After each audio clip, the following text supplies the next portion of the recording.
Hello, everyone, and welcome to a new episode of Ruminations of Redrum. I'm your host, Kyle, with a K.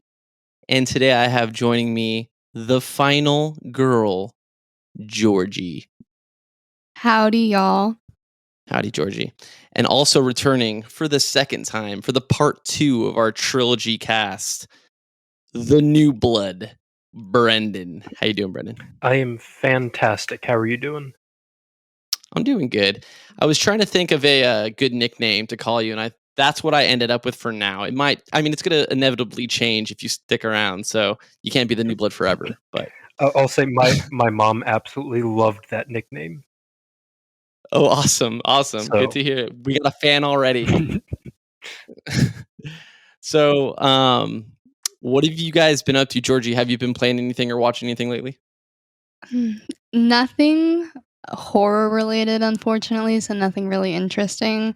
I go through these phases in my life where I just become absolutely obsessed with The Sims, and then I just like binge play The Sims for like at least 2 or 3 weeks, and then I get over it. But that's what I've been doing, playing The I Sims. saw you playing that, actually, yeah. Yeah, I've been playing it since I was like a wee lass. And I actually had a friend once who needed to kill a child that she no longer wanted. Naturally. Yeah. So she put it in a room that she made, had the mom like put something in the oven and had the kid in the room, and then made the mom leave the room, removed all the windows and the doors, and let the child burn to death. So I guess that's kind of horror related. I think it's safe to say that anybody who's played The Sims has done that to at least one of their Sims at least once.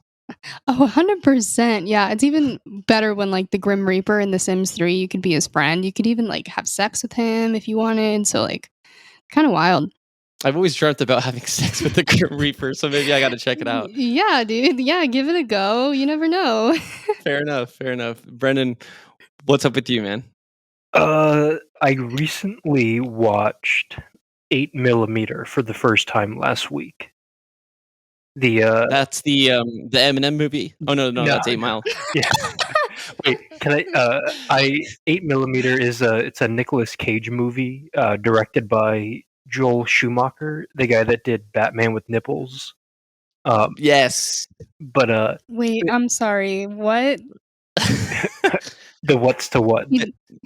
Batman with nipples? Wouldn't he have nipples anyway? Well, the Joel Schumacher, I think it was Batman Forever.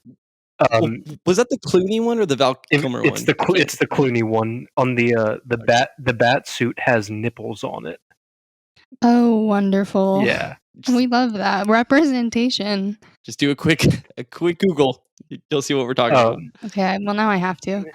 But yeah, I bought 8mm and my downstairs neighbor opened up the packet, or my Amazon package, and she saw the movie and she texted me. She's like, "Hey, I opened up your package. By the way, 8 Mile is a great movie." And I was like, "No, this is not 8 Mile. Don't watch it." So they thought it was too. Yeah. No, it's funny. That's so funny. That's hilarious. But I just looked at nipple Batman. That's a lot to take in. Thank you guys for that.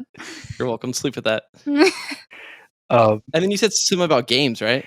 Yeah. So I just found out that for Horror Obsessive, in I think January, I'm going to be getting a key for the new Ash vs. Evil Dead game. Oh, what? Yeah. So I remember someone in the Discord mentioned maybe like co-oping some games together or something so that we could discuss them or whatever. So whenever I get that key, we could like share play, or I don't know if it's co-op or whatnot, but I was thinking maybe whenever that comes around, we could like double team it or triple team it or get a bunch of people together and play it or something, because I'm very excited for that game. Hell yeah. That game looks super rad. It's so I was really into the Friday the 13th game for a while when it came out. It was enjoyable. Yeah, it was super janky, but it's even worse now. Like it's genuinely unplayable now. Like you cannot play it, and it's really sad because I had a lot of fun with it too when it first came out. Did you guys follow any of the lawsuits surrounding that game? I was like briefly. familiar with it, but I wasn't too interested because I was like, whatever. I mean, I think because that's why they stopped updating the game, because the guy that wrote it, I forget his name. The guy that created the character is the one that I guess sued them because they didn't ask him for permission. Damn. How did they get all the way to making the game Right? and release it, and then Well, that happened too with Dead by Daylight, the Nightmare on Elm Street chapter. It was approved for like Xbox, PC, and PlayStation, but for years it was not available on Switch because of licensing issues. So like everybody else that owned the game could play it, but nobody on Switch could. It's available now, but it took a while. I think that makes sense because I could never get into a lobby on PlayStation, so I got the mobile version like a year and a half or 2 years ago, and for the longest time, I never once went against a Freddy. I mean, that could just be lobby stuff, but I mean, Mhm. it's a popular character in the, console PC version, so I think it might have been the same for mobile as well. Interesting. Yeah. Well, that Evil Dead game, I'll tell you, I'm definitely interested. It's a it looks like a hack and slash, more action kind of focused game, which is kind of cool. We'll definitely have to do something with that, and we'll definitely talk about it in an episode. That sounds like fun. Oh yeah, I'm looking forward to. Did you guys ever play the Evil Dead PlayStation 2 game? Oh my god, so long ago, dude. Yeah, I met Ted Raimi at a horror convention, and I have a signed copy of because he plays the side character in it. That's awesome. Yeah, and also fun fact, he was the first person to give me a sip of alcohol underage. Interesting. Yeah. Okay. Yo, whoa, call him out. Yeah, that's kind of a legit story. I mean, you were definitely of age, allegedly underage, right? No, I was 17 at the time. I was trying to protect him. Oh, but sorry. No, yeah, we're just joshing to our viewers. He was definitely 21. No, he was 18 in Europe. That's better. Oh, there we go. There Yes, you it was in Europe. There you go. It's all fine. I was once in the same bar as Tom Savini, Oh. and I didn't get to approach him, but I tried everything in my power to try to like scoot to look closer at to him you? at the bar and get like a good look at him. Like, oh my god, what is he talking about? I wonder what he's talking about. In reality, he was just probably chilling with his family or something. But that was pretty cool. That's the closest like horror icon I've been close to. Wow. But today we are making our way to part 2 of Fear Street, 1978. If you haven't listened to our part 1, 1994 episode yet, first of all, I would go back and listen to it. Second of all, what are you doing with your life? This one jumps in, starts right at the end of part 1, 1994, and I guess we'll just get right into it. There's no logistics because I can't find any box office information on this movie. One, because it's not in the box office, but it hasn't made any money that they've reported because it's just on streaming services as of now. So I can't provide any logistics. So we're just going to get into what we thought. I can give you one logistic. Oh, what's this up? film, even though it's the second film of the trilogy, they actually filmed it last after part 1 and part 3. Interesting. Mm-hmm, A little bit of Pulp Fiction action with the filming there. So let's just jump into our thoughts. Georgie, we'll start with you. What did you think of Fear Street, 1978? Well, Kyle, I have a lot of thoughts about this one. Just feed it to me, Georgie. Go ahead. Friday the 13th was obviously, to me at least, a huge what's the word, inspiration for this film. There was just so many things that I saw, like even the music that they played, the cliche camp counselors having sex and doing drugs and fucking it up, and I was like, okay. And then Tommy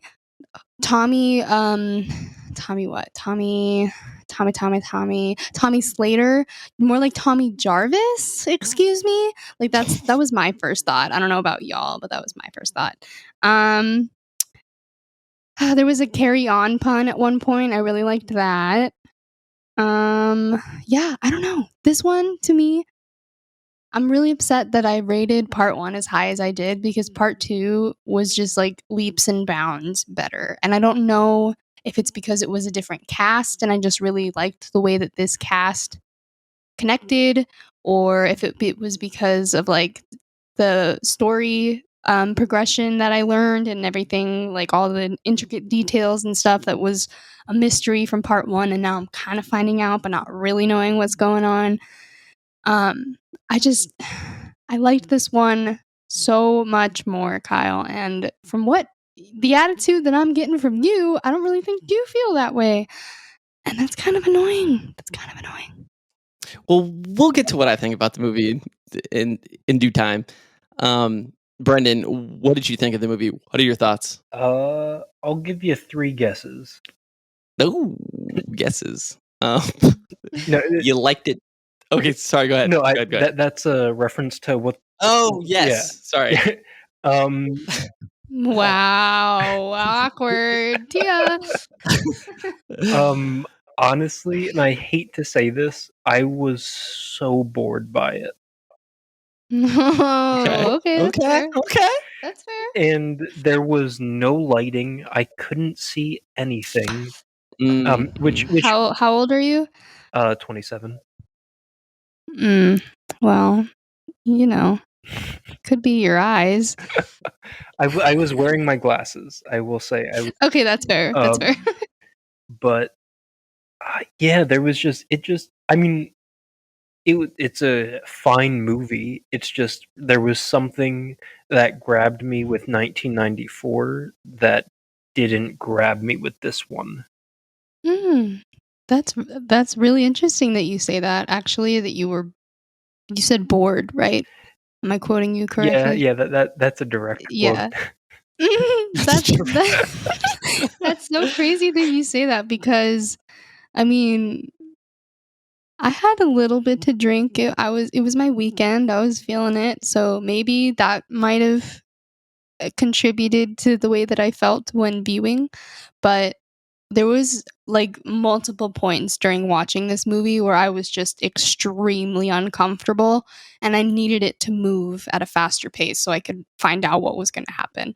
I would say like 3 or 4 times that happened where I was just like crawling out of my skin like, "Oh my god, what's happening?" And I wasn't like I wouldn't say that I was uncomfortable because I was scared. It was just like so dramatic that I was like, "What the fuck is going on?" So, Georgie, what do you think this movie does differently from the first one that makes it more enjoyable to you? You did mention like it's maybe the characters or the pacing. Can you like think of anything specifically, or is it just kind of like an overall thing?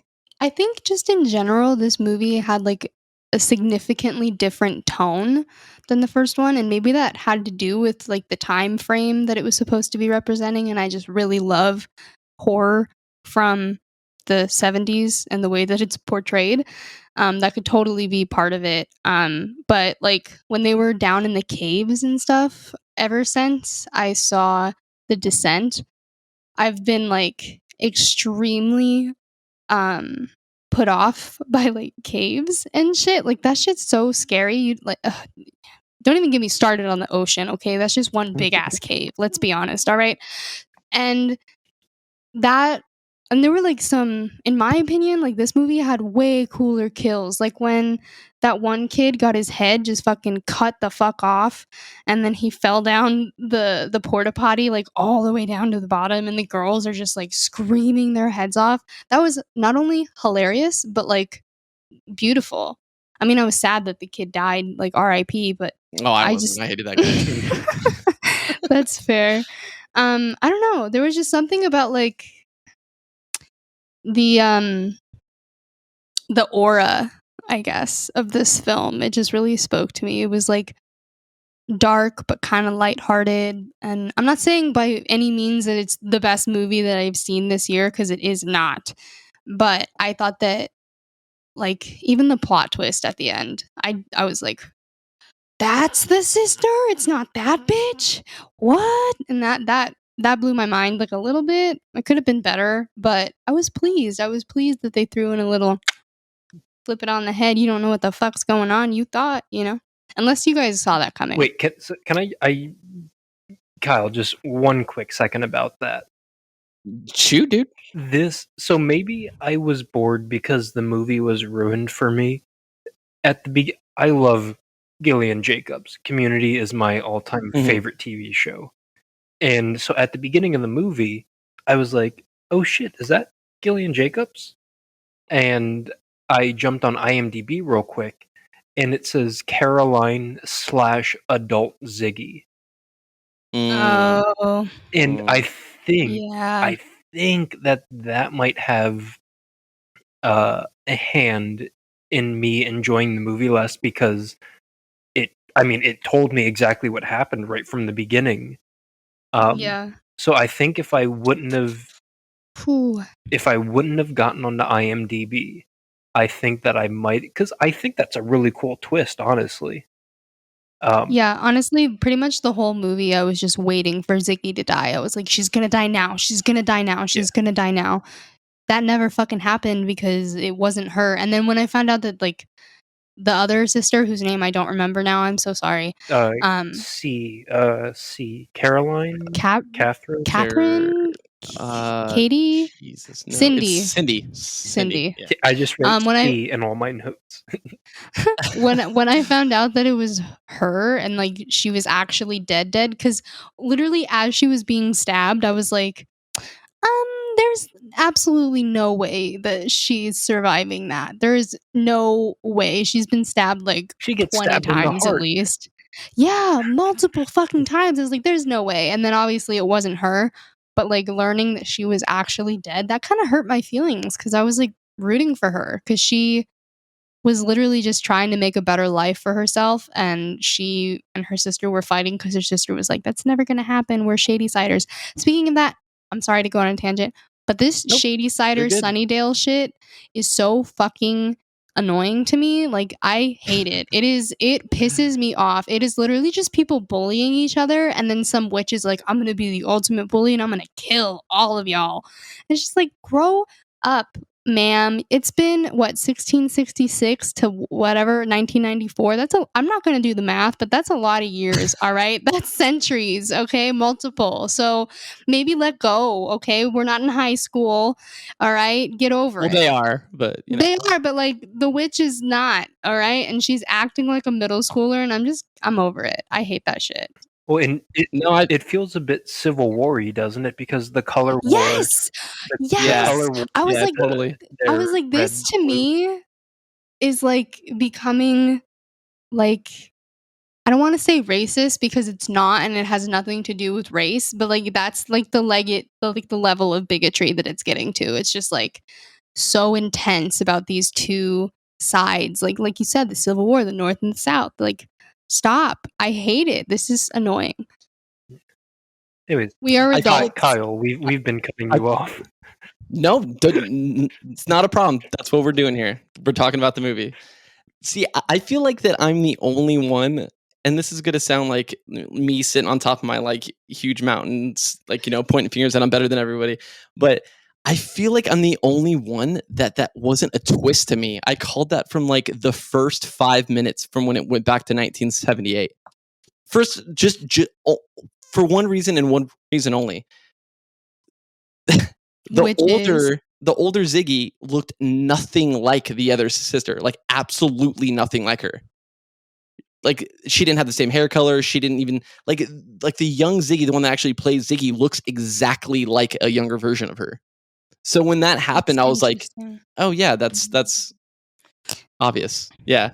Okay. I didn't see that at all, but I'm sorry that you did. No, I mean, it is what it is. Like I saw it coming from the very beginning. Like, it wasn't. It's almost like, okay, let's put it this way. When I was watching the movie, when they like announced it as some kind of twist, I was confused because I was like, wait, was this supposed to be a twist? Like, I thought, like, I didn't know the entire movie they were keeping it as a twist. And then when they like apparently revealed it to the audience, I was like, oh, what? Like, is this supposed to be like a reveal or something? I don't understand. I was like, oh, this was a twist. Got it. No, I already knew it was her. That's fine. Wait, Okay. so how did that affect your overall feelings on the movie? Like, did that make it better or worse? Do you think that had any impact on it? So that had zero impact on it because, like I said, I never realized they were trying to Shyamalan me, dude. Like I didn't realize they were trying to twist me. So that wasn't even a thought in my mind. Hey, So um real quick to interject, I'm yeah, sorry, but one of these kitties is really trying to get in to this room, but he's not allowed in here. So if you hear him meowing, I apologize. that's okay. He just wants to be on the cast. Yes, he is black cat. He is a black cat. He could be our mascot. Sorry. Okay, continue. No, you're good. So as far as what I thought about the movie, I'm kind of on the side of both of you guys. I did enjoy this movie more than 1994. That's not saying much considering I didn't enjoy 1994 that much. However, I That's just fair. think that this movie was constructed a little better. I was also bored like Brendan for most of the movie, and I agree with him that the shots, how like 80% of it was filmed in pitch black, I couldn't see 90% of what was going on Yeah. most of the All time. right. Yeah, you guys both need to get your eyes checked. I have 20/30 vision, which is better than 20/20. See, I think that we just might have good TVs that actually have darker blacks, and Oh, like you're so maybe you're not funny. watching it on something that's good enough. No, But I have um, a stellar television set. Thank you, sure. sir. I totally sympathize with you guys because there are definitely times where I've watched movies and I can't see a fucking thing and I'm like, what the hell is going on? They're playing this suspenseful music. I can hear somebody screaming, but I can't But see you can. shit. Well, that's my experience with most of this movie. Yeah, So that's at least you unfortunate. understand where I'm coming from. Oh, I'm so sorry. Um, no, you're fine. So, like, as far as my overall enjoyment of the movie, I think it was a well put together movie for the most part. I think it was the fact that it was self contained was easier for me to latch onto because it was a simple premise. And I agree with you, Georgie. They did fill in not all, but some of the questions I had from the first one. So they were drip feeding me information while keeping it pretty basic and keeping it to the traditional slasher kind of elements. Um, I did enjoy it more than 1994, but yeah, it's definitely it wasn't leaps and bounds better. I just think it was a better put together movie. Um, do you guys want to talk about the cast? I mean, we unfortunately did have Kiana return in the beginning of the movie, and I All was kind of right. bummed about that. She's But the main character in the last one, so just I get know, ready. I'm joking. I'm joking. Wait, so No, you mean it. You I own up to it. I did write a note. I said, maybe Kyle's right. Maybe Dina is a bad actor. Please So elaborate. no, it's just like she's in very little of it. Um, but she felt so flat. Maybe Yeah, maybe it maybe my eyes have been opened to it, and uh, something like that. But I don't know what it was. She's in what, one or two scenes, right? yeah. Yeah, and She's like in the first 5 minutes and the last five yeah, I minutes. was like, oh my god, she's not good. Yeah, I I'm think it not might gonna be. lie. I kind of felt that way too. I didn't think she wasn't good necessarily. Like, come on, she's still in a movie. What? How many movies have we been in? Brendan, maybe one, maybe two. I don't know. You're obviously more successful than I am, but I haven't been in a movie. I know Kyle hasn't been in a I've been in movie. many uncredited films. I just don't want to Oh talk yeah, about them right now. yeah. No, for sure. In the Human Centipede, you were the last person. Yeah, Yeah, probably. I got it. Wait, you were in Um, Human Centipede? No, I wasn't. Oh, She's oh, oh, okay. I was gonna say, hold the phone here. We got to talk about that. that would have been absolutely insane. We totally would have done an episode on that by now, and I don't think we ever will, which I'm fine with. But anyway, um, I realized I was like, damn, she's like, I'm not mad that she's not on the screen. Like, I'm actually really enjoying this new flux of characters. And then at the end, when she came back, I was kind of like, oh, here we go, a whole movie. Yeah, I think that's kind of what it was, is that this was part 2 of the female angry main character trilogy.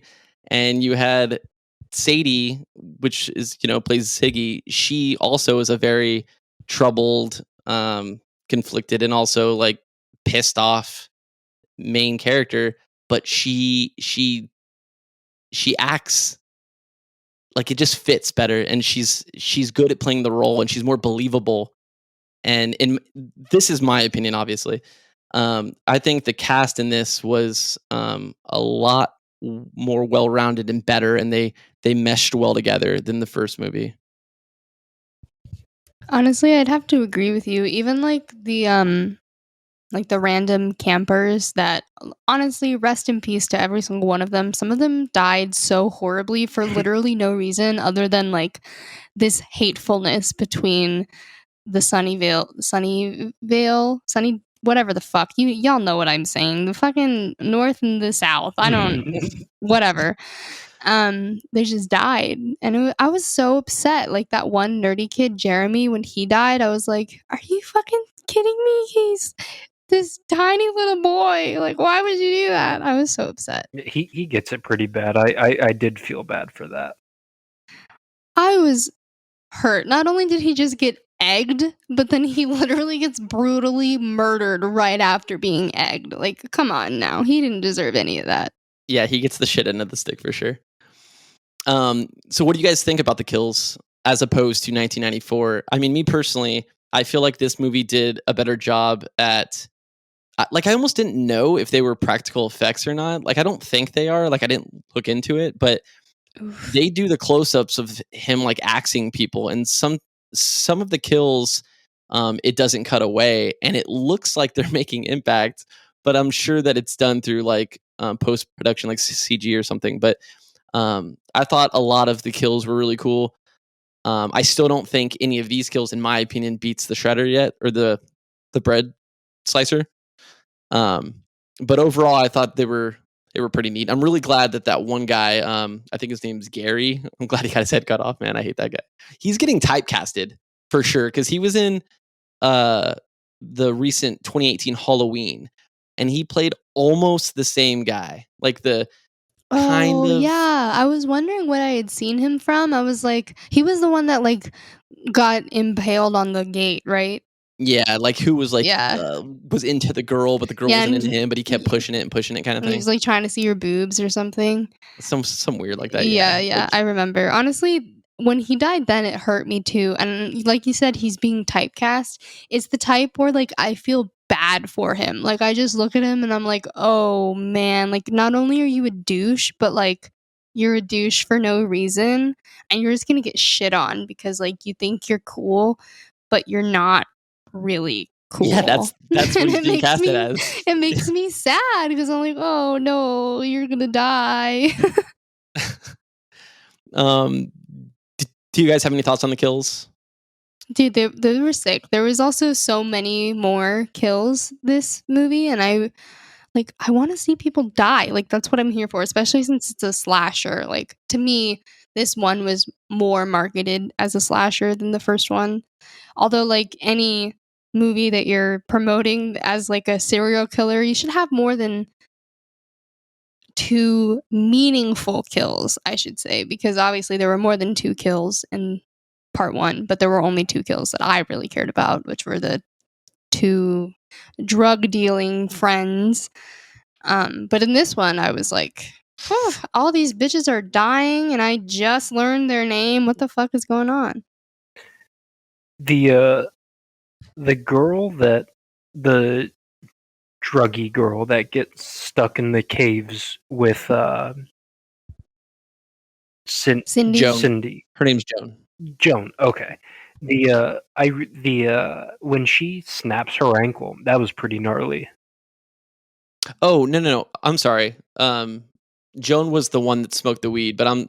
So you mean what was her name? Alice. Alice. Yes. Yeah. Yeah, when she snapped her leg in the cave, I was like, "Oh shit, that actually looks pretty good." I mean, it was still super dark, so I could barely see it.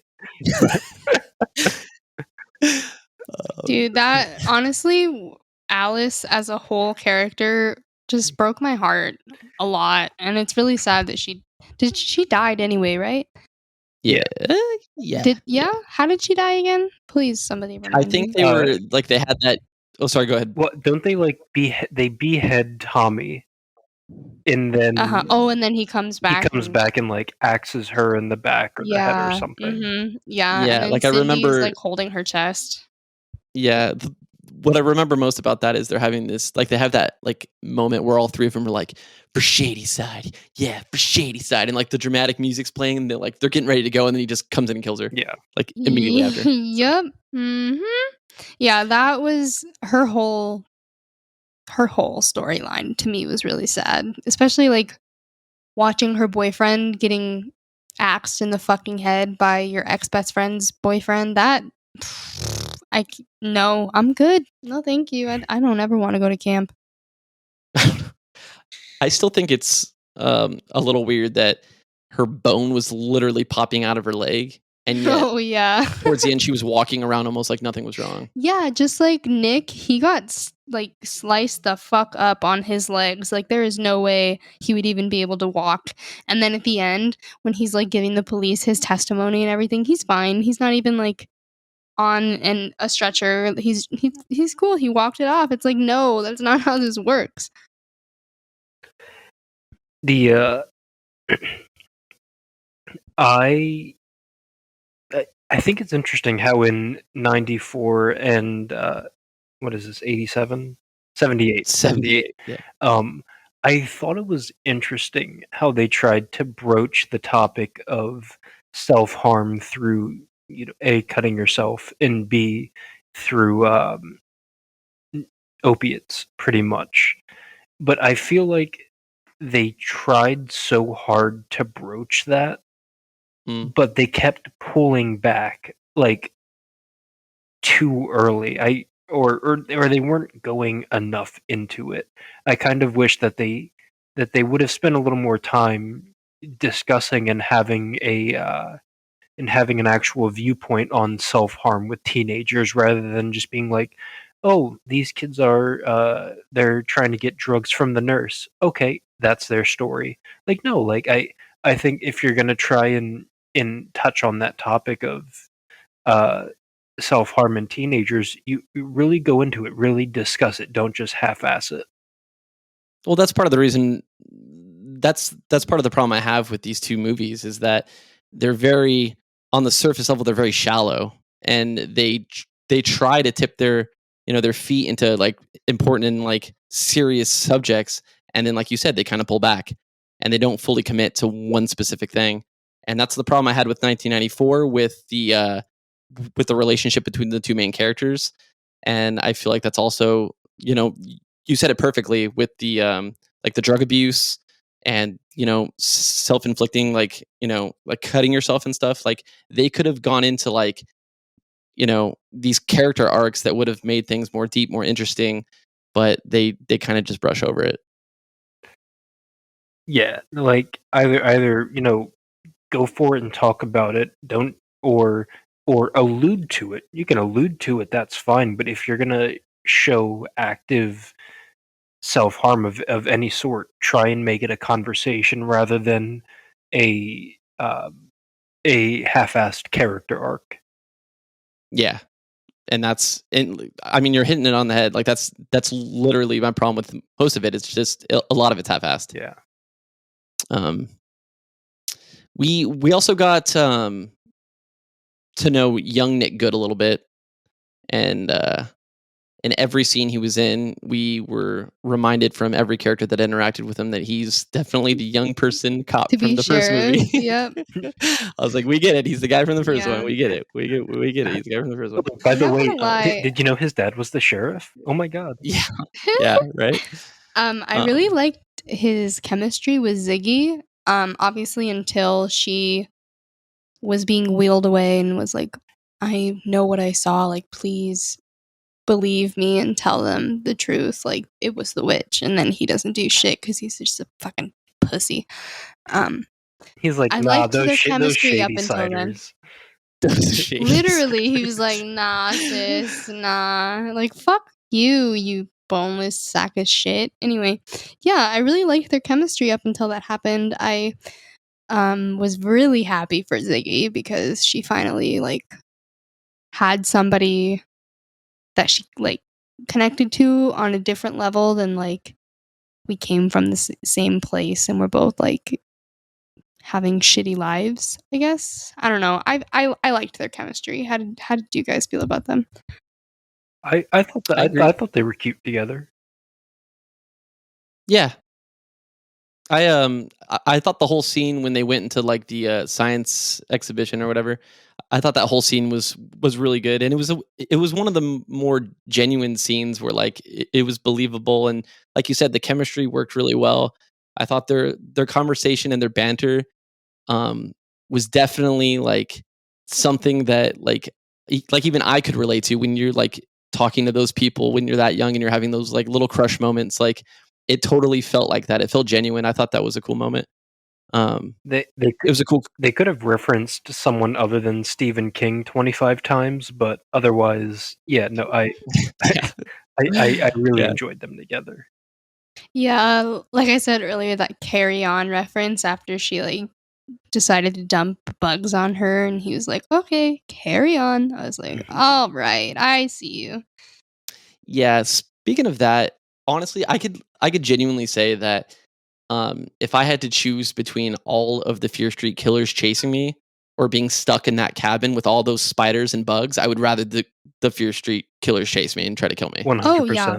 100%. Unless those are the hissing cockroaches, which don't really freak me out at all, which you think they would be worse, Those are but the no. worst ones. But no, dude, normal. My body genuinely shuts down when I see a cockroach. Like I will do what I have to do to get rid of it, but I start visibly shaking and my heart rate increases and my like I will watch any horror movie you want, I promise. Except maybe Tusk, which is not a horror movie, but it grosses me out. I love Tusk. Oh god, Yeah, it's a I good had movie. to leave my own house in the middle of the movie because I was like, no, I can't do this. I gotta go.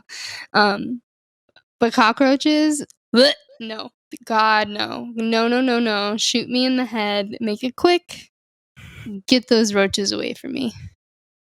So, what do you guys think of the? You know what? Actually, we're gonna take this moment to do a little break. Please enjoy a short announcement from the Ruminations Radio Network. We'll be right back.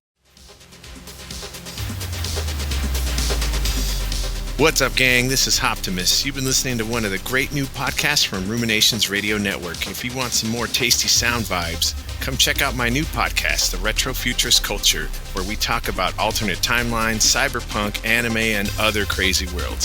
If that does not strike your fancy, we have plenty of other great shows at ruminationsradionetwork.com.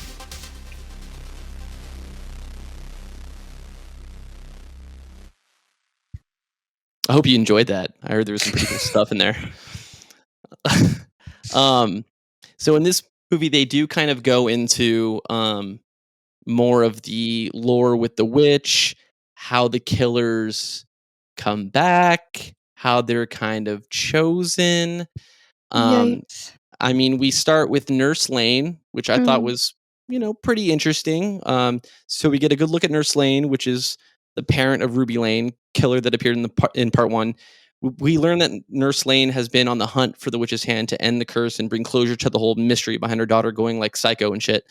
What do you guys think of that whole progression of first and foremost? I mean, she's obviously doing her research, but the cabin wasn't very well hidden and hard to find. So how come people haven't come across it sooner?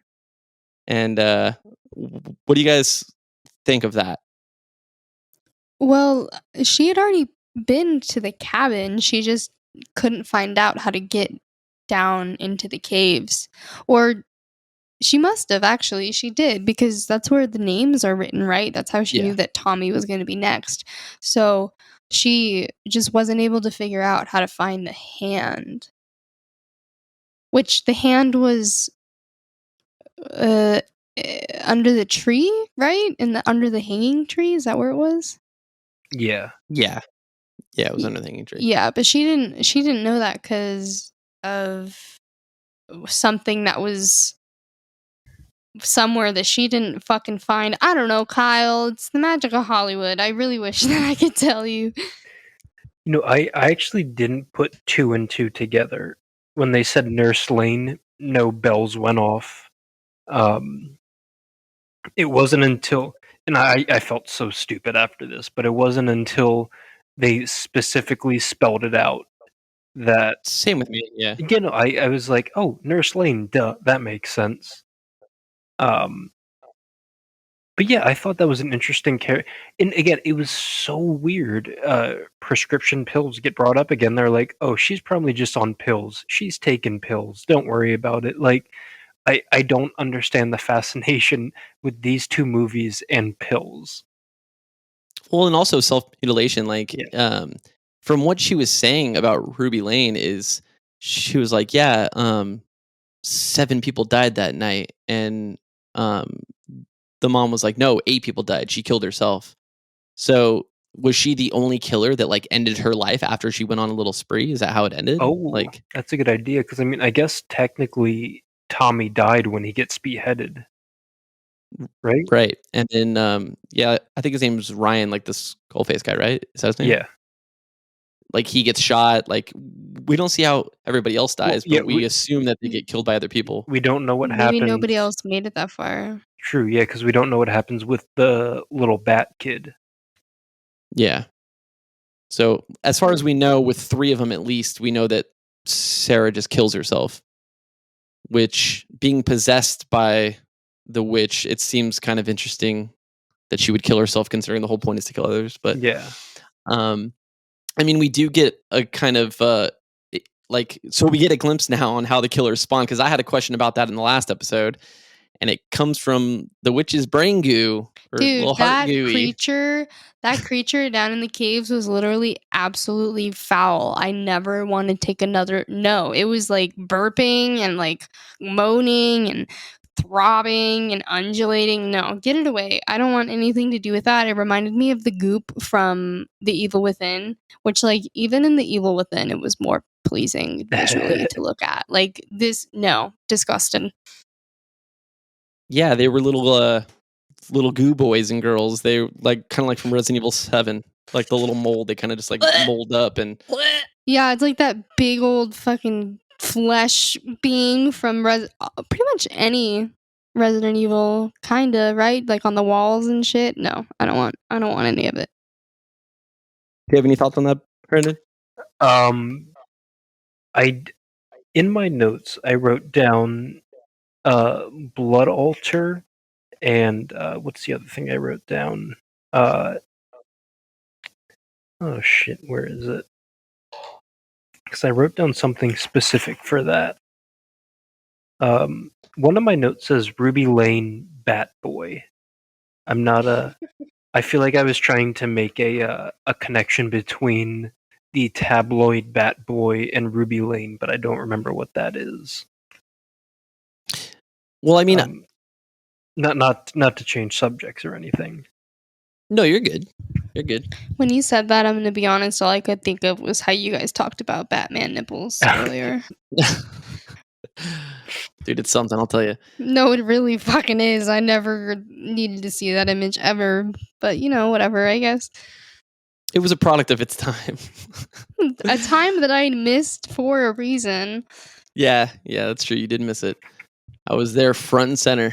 Oh God. Yeah, I did think it was weird, the beating heart thing that was in the cave. That's what we're referring to, right?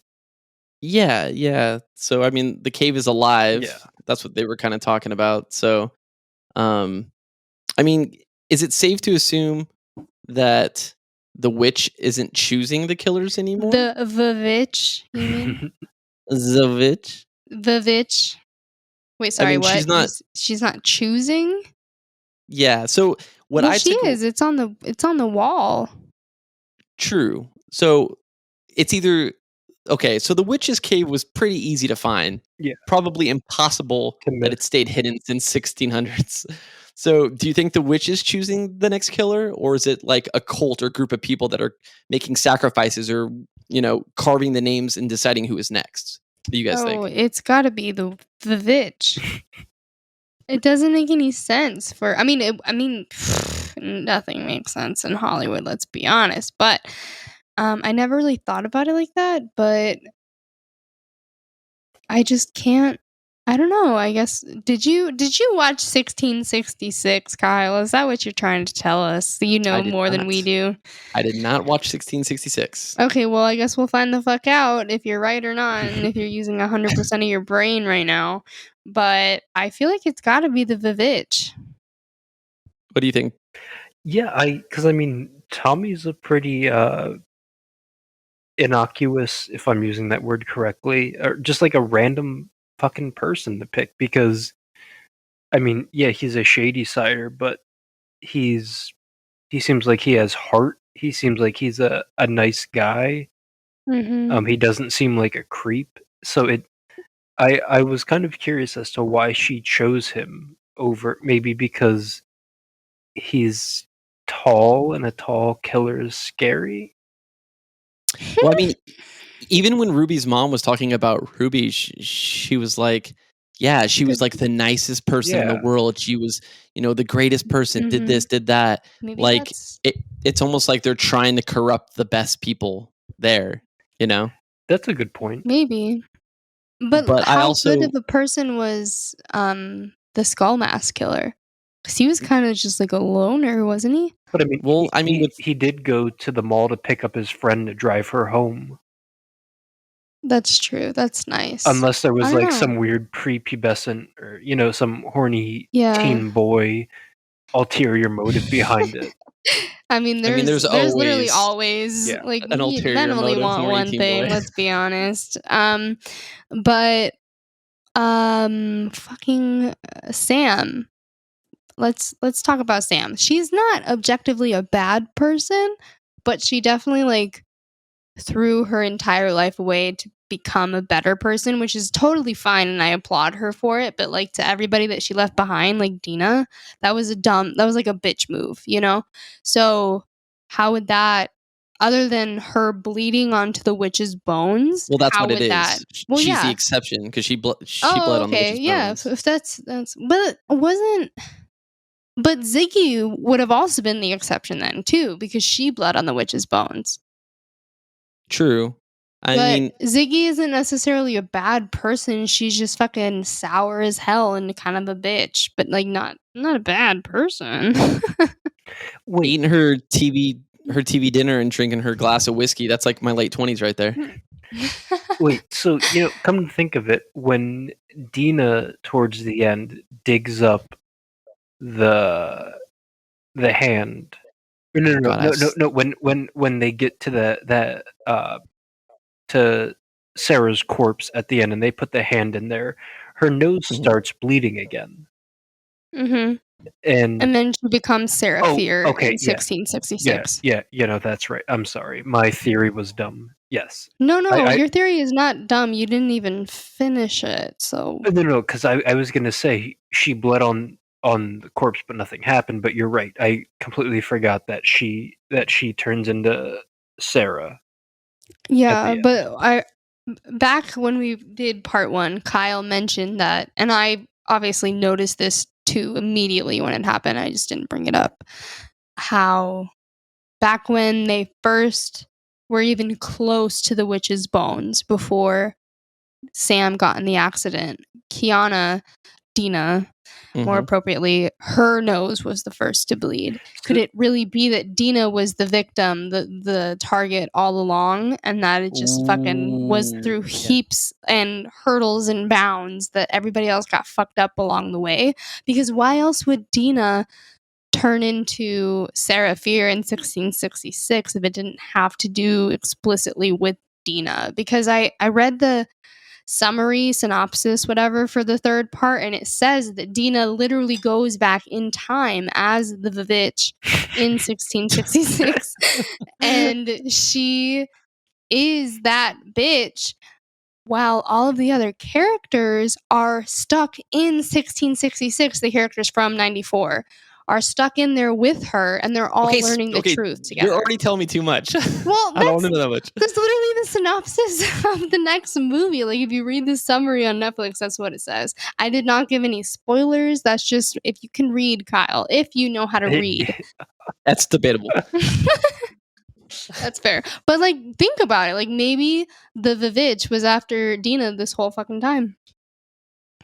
Maybe. I think that the only reasonable explanation right now about her being transferred to 1666, just her specifically as Sarah Fier, is that she reunited the hand with the body. That's our only thing to go off of now. So I guess we'll see what happens with that. I still think it's funny too that the hand was literally buried like 6 inches under the ground in the mall, and nobody ever found this. It's just even through the construction of the mall, and this all just it's like honestly, they dug I bet 6 inches tops. I bet somebody found it and they were like, "Oh, okay, I was gonna bury this." Like, if I were a construction worker and I was doing work and I found a hand, I would just fucking brush that soil over and be like, "Not my problem. They don't pay me enough for this." Well, I mean, yeah, because if you're doing a multi-million-dollar construction deal and you find a bone, that's gonna shut all of construction down. They're gonna bring in the forensics team, health department. They gotta get paid. Oh yeah, They gotta get paid. yeah. So, but no, it is funny. She takes like what, a little hand, or does she just dig it out by her own hands? Yeah, I think they just dig it out with their own fucking fingies. And they're like, "Oh, here we go. This is perfect. Just what we're looking for. The mall has everything. You couldn't find that on Amazon." Yeah, fuck you, Jeff. I mean, to be fair, Amazon wasn't around then yet. True. Yeah. Oh, yes. I thought, well, just going back to the movie as a whole, there were a few standout scenes. Like I told you, Georgie, in relation to what you were talking about, I thought the scene between Nick Good, in case you didn't know, he's the cop from 1994, between him and Sadie, which is Ziggy, I thought their chemistry was good in that scene. But really, aside from that, the only real other scene that stood out to me personally was the final confrontation between Sacky Boy and Sacky Boy. Don't speak of Sack Boy that way. Cindy. He's much better.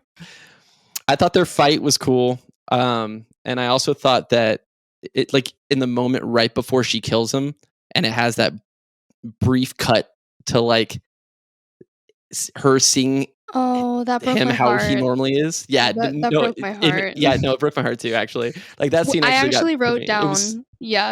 I wrote down in my notes. I was like, "Oh my god, Cindy did it! Like, she actually did it." Because Alice was like, "If it really came down to it, do you think that you could kill him?"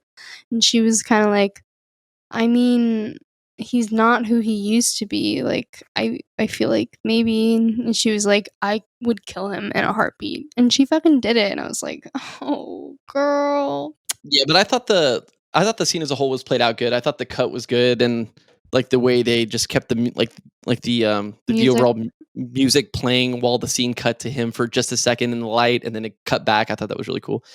But any other scenes you guys want to mention before we do our final thoughts? I did want to bring up the scene where Ziggy and Cindy were just standing in the field, and the 4 or 5 different killers all start to come out. I thought like that part right there, out of all the other parts, got my heart racing. I was like, "Oh shit! Okay, we're on to something now." Yeah, and that scene, I enjoyed that so much. Also, the one other thing I wanted to bring up, towards the end, Dina drops the Stu Macher from Scream line, "I'll be right back." Oh, I didn't notice that. Yeah, but she doesn't. I mean, I haven't seen 1666, so I don't know if she dies or not. So I guess it would technically be canon for her to die in the next movie because she said that line. True. But yeah, no, I wrote that line down in all caps with 1,000 exclamation points, and I was like, "Oh my god, she said it!" So I'm interested to see what happens to her character, and I will put my money on the fact that she dies in the next movie. Okay. Yeah, that last scene was really cool. I liked the like they didn't cut away at all when they were hacking them too. It was pretty legit. And wait, so do you guys like obviously they showed a couple clips from the next one at the end of 78. So do you think it's going to be a full out period piece? I don't know. I feel like maybe the end will jump back to 94 and like we'll have some sort of closure perhaps, but I don't know that I'd bet I don't know that I'd bet on it. Yeah, I agree with Georgie on that. I think that it's going to mostly spend time in 1666. I don't think they're going to tackle any like relatable issues during that time except for the whole like witch Sarah Fier conspiracy thing, but I think we're probably going to flash back to 1994 towards the end. I think it's going to probably double back. That's fair. If not like even go into the future and like allude to another year of torment from the Vivitch where other people die for literally no reason. Fear Street, But Fair speaking Street of 2020. Sarah Fier only gives Yep. people COVID who are from Shadyside.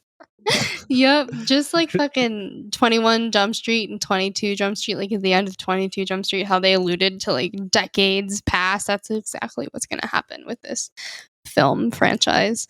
But going into you guys talking about the final scene where Cindy and her sister, Cindy and Ziggy, are in the field and they're like talking to each other right before all the killers come. It honestly broke my heart when Cindy was like, you need to run. Like, they want you because you bled on the witch's bones. You need to run. And then she goes and like runs. Not Ziggy. Obviously, Ziggy ran literally into a fucking knife. Like, whatever, bitch.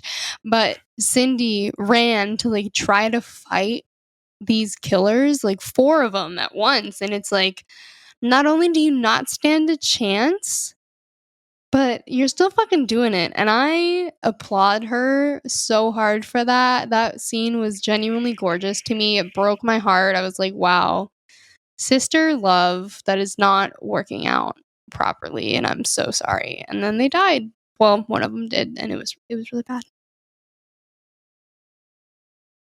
So we're going to get into our final thoughts and then we'll discuss the Red Room rating and go from there. The Red Rum rating, excuse me, Mitch. What did you say? His podcast is the Red Room and mine's the Red Rum. So that was the mistake. Yeah. Okay. Fair. So I'll go ahead and have Georgie start. Oh, once God. again. Okay. Actually, no. I had you start in the beginning. Yeah, so don't let me. Brennan, I'm going to toss it over to you. Move on. There we Let's go. hear your final thoughts, and then let's get your out of 100% Red Rum rating. Okay, so I don't think it deserves a 70, but I think 65 is too low. So I'm going to go the meme number and go 69. Ooh. Do you have any final thoughts, or do you just want to give the rating? I mean, there were some cool kills. Like, as a film, I think that it's a coherent, interesting movie, but I don't know what it was. I was just so bored watching it. Fair enough. No. Yeah, Georgie? that's fair. I'm sorry though. Yeah, I mean I have to rate it higher than I rated part 1, so take that as you will. Maybe I'd recommend taking a shot or 2 before watching this film. Maybe that's what made it better for me. Maybe it's because I didn't realize the plot twist. I don't know. But since I by default have to rate it higher than part 1 because I liked it so much more than part 1, I would have to say I'd give it like an 84%. 84? Yeah, because I gave part 1, like, what, an 80 let's see, 80%? I would say, like, this one at least 4% more. I just thought that the kills were better. Like I said, found multiple different occasions where I was, like, very uncomfortable and I just needed to know what was gonna happen next. So I'm really sorry that you guys were bored. I kinda feel like maybe I should have been bored too, but I wasn't. I was really enthralled, and I would have to agree there were times where I was like, "Come on, get to the point, like, I wanna see how this plays out," but for the most part, I liked it more than the first part 1. Fair enough. I mean, you never have to justify your answer to us. I mean, as No, far yeah. as like we're all gonna like something different and we're all gonna enjoy things more, than other things. And that's why I have you guys on the cast. I don't want to just, talk in an echo chamber where we all agree on the same thing or disagree on the same thing. That's why we do this. So 84 it is.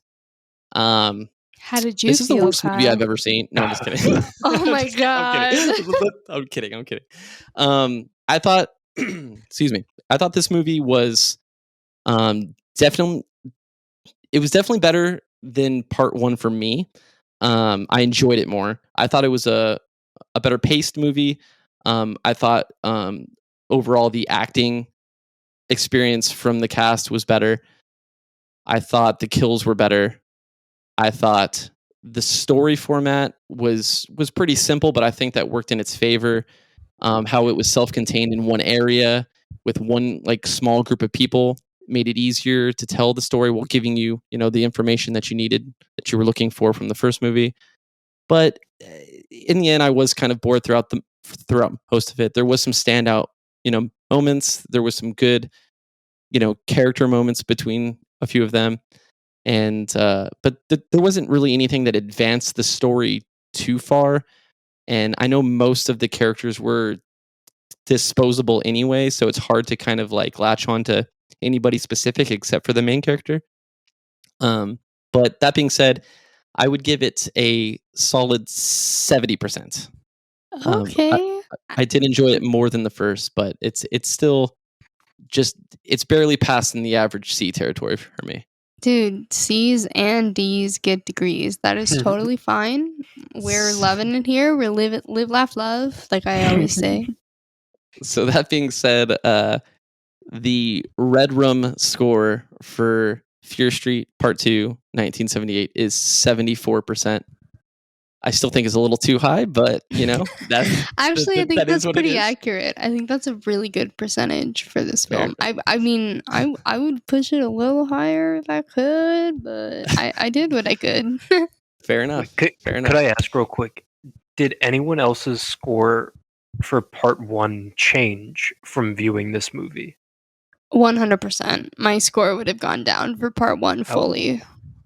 100%. I would have given like maybe a 77 at the best for part 1 versus part 2. Mine stays the same. That's fair. Yeah, mine stays the same. It didn't do anything to move the needle in any direction. So, what about you? I think that I mean, now that I'm not trying to harp on 78 too much, but I think my rating for the first one would go up a couple points because I appreciate the first one more after this. Now, are you saying that you would rate the first one higher because you just enjoyed, like in comparison to the second one, you just enjoyed the first one more, or do you Yes. actually think that watching part 2 makes part 1 a better movie based on what it brings to the story and everything? I think a little bit of both, honestly, because now don't get me wrong, we didn't really touch on this too much, but the music of 78 was great. But Better. Oh, but fucking great. but sans the Rob Zombie song in the first one, because I know that was 95. It's white zombie, but go ahead. White Zombie. I'm sorry. No, you're good.